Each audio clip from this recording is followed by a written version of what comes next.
Welcome to unsold mysteries.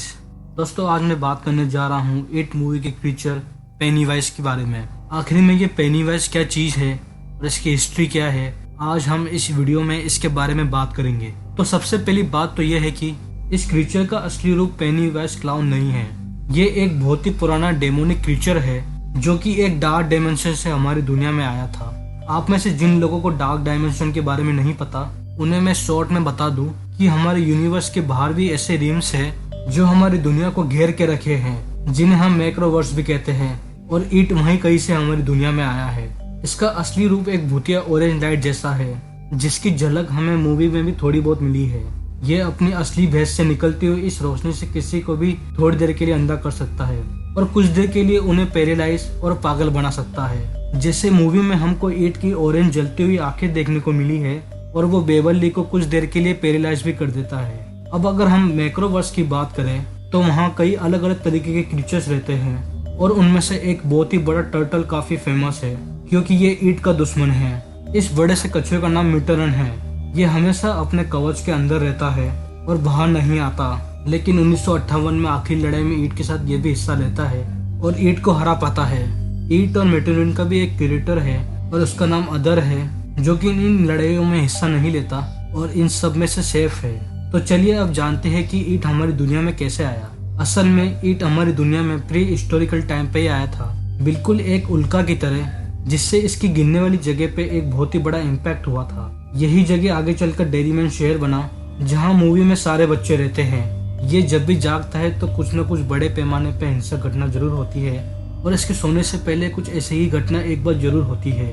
इसलिए डेरीमैन town की history में बहुत सारी अनहोनियां हुई है, जैसे कि शहर में बीवर टाउन की घटना एक ही दिन अचानक से गायब हो गए थे और बचा था तो सिर्फ उनका खून का निशान, जो कि 29 नाइवर स्ट्रीट के कुएं वाले घर में जा रहा था जहां ईट रहता है। इसके अलावा एक बार शहर में ईस्टर धमाका हुआ था जिससे कई बच्चे मारे गए थे और कई लोगों की भी जान गई थी। ईट 27 साल तक सोता है और फिर 1 से 2 साल तक लोगों को खाता है।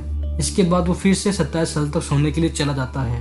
अगर हम इसके पावर्स की बात करें तो ईट एक बहुत ही ताकतवर डार्क डायमेंशन का क्रीचर है, लेकिन इसकी रूप बदलने की ताकत सबसे अनोखी है।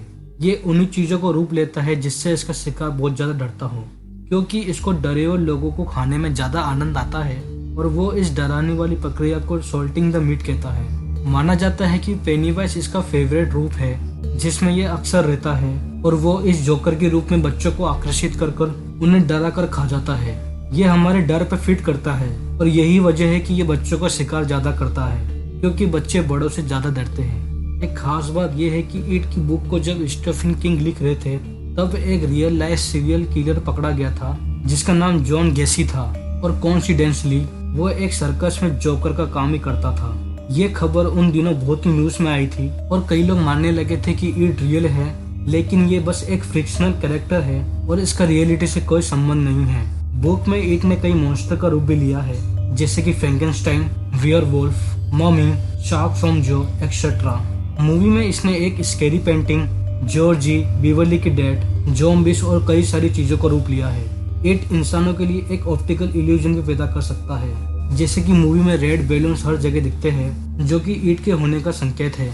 इसके साथ साथ ये इंसानों के दिमाग के साथ भी खेल सकता है और उसे वश में कर सकता है, जैसे कि उसने हेनरी को वश में कर अपने ही डैड का मर्डर करवाया और फिर माइक को मारने के लिए भी उकसाया था। अगर इसे बड़े पैमाने पे देखें, लोगों का यह तक कहना है कि ईट ने डेरीमैन के सारे बड़े लोगों को कुछ हद तक अपने वश में कर रखा था, क्योंकि कोई भी उस शहर में बच्चों के गायब होने पर सवाल नहीं उठा रहा था और अपनी जिंदगी बहुत ही डर से जी रहा था। तो अगर ईट में इतनी सारी शक्तियां हैं तो इसे मारा कैसे जा सकता है, क्योंकि ये कई हजारों सालों से पृथ्वी पे है, तो इसकी उम्र तो नहीं बढ़ती और ना ही इसकी कोई रियल शेप है। लेकिन जब कभी भी ये किसी भी चीज का रूप लेता है तो उस चीज की सारी प्रॉपर्टीज अपने अंदर ले लेता है। जैसे कि जब ये वेयरवुल्फ बना था तब बेवरली ने इसके ऊपर एक बुलेट चलाया था जिससे ईट घायल हुआ था, क्योंकि वेयरवुल्फ की कमजोरी सिल्वर है।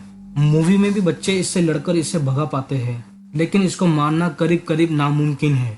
बुक में ऐसा बताया गया है कि काफी लोग अपने डर का सामना करते हुए इससे लड़े। अगर उन लोगों को इसे हराने में मदद करे तो शायद इसे मारा भी जा सकता है। तो दोस्तों, आज की वीडियो में इतना ही।